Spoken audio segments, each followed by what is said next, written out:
નમસ્કાર મિત્રો, મારી યુટ્યુબ ચેનલમાં ફરી એકવાર આપનું હૃદયપૂર્વક સ્વાગત છે। તમે મારા હાથમાં જે જોઈ રહ્યા છો એ બંને ઔષધિ ચમત્કારિક ઔષધિ છે। આપણા ઋષિમુનિઓએ આપણા આયુર્વેદના ગ્રંથોમાં જે કંઈ આનું વર્ણન કર્યું છે એનો પ્રયોગ હું મારી બોડી ઉપર અને મારા ઘરના જ સભ્યો ઉપર કરું છું અને મને એમાં જે સફળતા મળી 1% નહીં પણ 100% રિઝલ્ટ મળે છે। 10 વર્ષ પહેલાંની વાત છે। મારી પત્ની છે એને માથું ખૂબ દુખતું હતું, ભયંકર દુખતું હતું। સવારે ઉઠે એટલે માથા ઉપર રૂમાલની પટ્ટી બાંધેલી હોય અથવા દુપટ્ટો બાંધેલો હોય, સવારે ઉઠે તરત માથું દુખતું હોય। ઘણીવાર બપોરે 2:30 વાગે એટલે માથું દુખતું હોય અથવા બપોરે બજારની અંદર જઈને આવ્યા હોય કંઈ ખરીદી કરવા તો બજારમાં જઈને આવીએ તરત એને ખૂબ માથું દુખતું।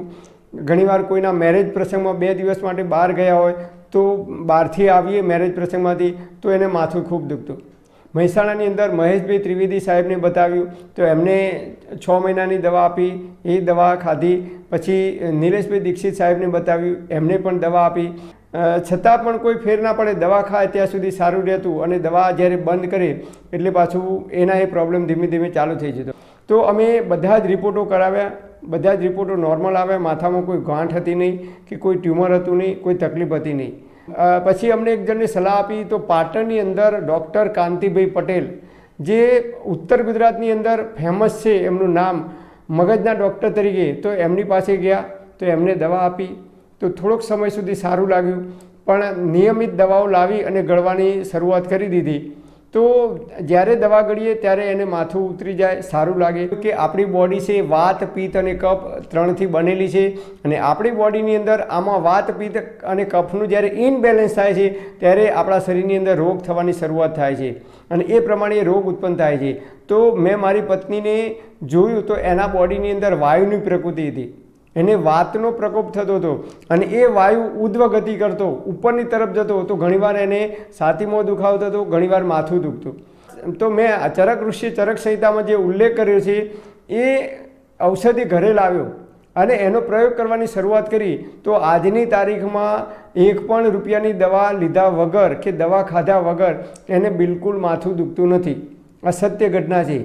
મેં મારી પત્ની ઉપર પ્રયોગ કર્યો અને 100% સફળતા મળી અને એટલા માટે આ વિડીયોના માધ્યમથી તમને પણ કહું છું કે જો આવી તકલીફ હોય તો આ પ્રયોગ કરી શકાય। તો મારા હાથની અંદર આ છે એ હરડે છે।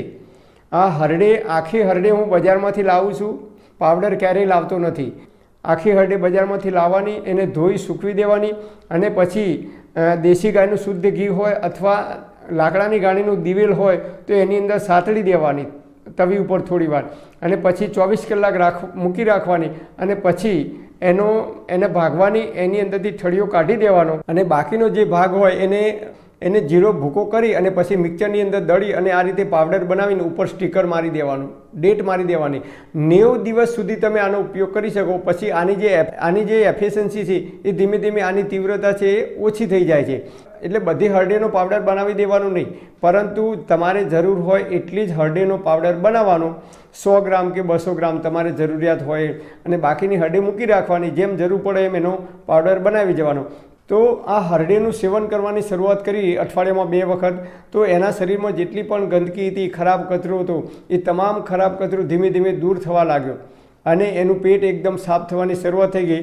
તો આ હરડેથી એનું પેટ નિયમિત સાફ થવા લાગ્યું તો એના પેટમાં ગેસ, અપચો, કબજિયાત, અજીર્ણ કે અવળો ગેસ થતો એ તમામ પ્રકારની સમસ્યાઓ ધીમે ધીમે બંધ થઈ ગઈ। તો ગેસ થવાનું બંધ થઈ ગયું તો એનું જે ગેસ થતો એના કારણે જે માથું દુખતું હતું એ બંધ થઈ ગયું। હરડેને આયુર્વેદમાં માતાનું બિરુદ આપવામાં આવ્યું છે કે જેની કોઈ માતા નથી એની માતા હરડે છે। નિત્ય જો હરડેનું સેવન કરવામાં આવે તો એને કબજિયાત થતી નથી અને કબજિયાત ના થાય તો આયુર્વેદમાં કહે છે કે મોટા ભાગની બીમારીઓથી આપણે બચી શકીએ છીએ, કારણ કે કબજિયાત એ કોઈ રોગ નથી પણ કબજિયાત એ બધા જ રોગોનું મૂળ છે એવું આયુર્વેદની અંદર આપણા ઋષિઓએ કહ્યું છે। તો કબજિયાત ના થાય તો ગેસ ના થાય, એસિડિટી ના થાય, અપચો ના થાય, કોઈ પણ પ્રકારની તકલીફ ના થાય। એટલે અઠવાડિયામાં 2 વખત નિયમિત આનું સેવન કરવાનું ચાલુ કર્યું હરડેનું। રાત્રે જમવાના 3 કલાક પછી 1 ગ્લાસ ઉંફાળું પાણી લેવાનું અને 1 ચમચી જેટલી હરડેનો પાવડર ફાંકી અને એ પાણી ધીમે ધીમે પી જવાનું।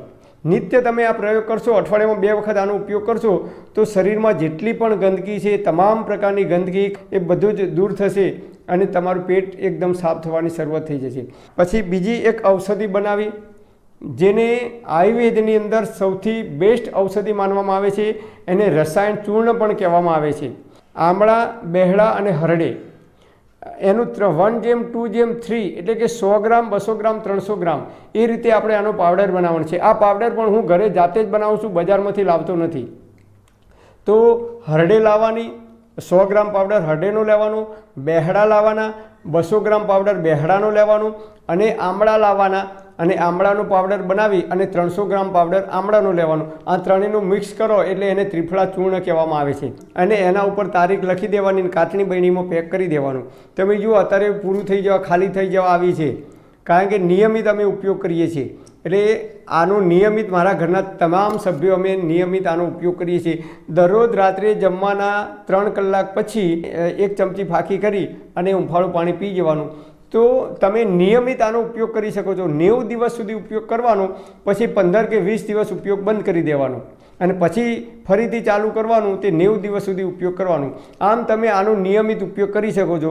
બહારનું ભોજન કર્યું હોય કે કોઈના મેરેજ કે રિસેપ્શનમાં ભોજન કરીને આવ્યા હોય કે ઘરમાં મનગમતી વાનગી બનાવીને વધારે ખવાઈ ગયું હોય, ભોજન કર્યું હોય, તો એ દિવસે તમારે હરડેનો ઉપયોગ કરવાનો. તો એ દિવસે તમારે હરડેનો ઉપયોગ કરવાનો. 1 ચમચી હરડે લેવાની. એ દિવસે તમારે ત્રિફળા ચૂર્ણ લેવાનું નહીં, માત્ર હરડેની ફાંકી કરવાની. એટલે પેટમાં અપચો, કબજિયાત, અજીર્ણ નહીં થાય અને તમારું પેટ બીજા દિવસે એકદમ સાફ થઈ જશે. તો આ રીતે અમે આ બંને ઔષધિનું નિયમિત પાન કરવાની શરૂઆત કરી દીધી. તો મારી પત્નીને આજની તારીખમાં માથાની ગોળી ગળવાની જરૂર પડતી નથી. જે રેગ્યુલર અઠવાડિયામાં 5 થી 6 વખત એને માથાની ગોળી ગળવાની જરૂર પડતી હતી, બિલકુલ ગોળી ગળવાની જરૂરિયાત બંધ થઈ ગઈ. અને ઘરની અંદર જે અમે આખા પેકેટ લાવીને રાખતા હતા માથાની ગોળીઓના, એ પેકેટ લાવવાનું પણ અમે બંધ કરી દીધું.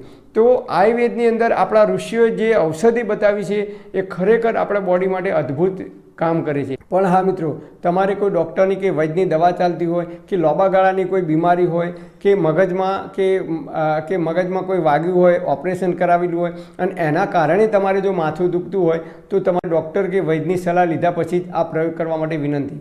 પરમપિતા પરમાત્મા આપ સર્વેને તંદુરસ્ત અને નિરોગી રાખે એવી હૃદયપૂર્વક મારી પ્રાર્થના. Thanks for watching my video. Thank you.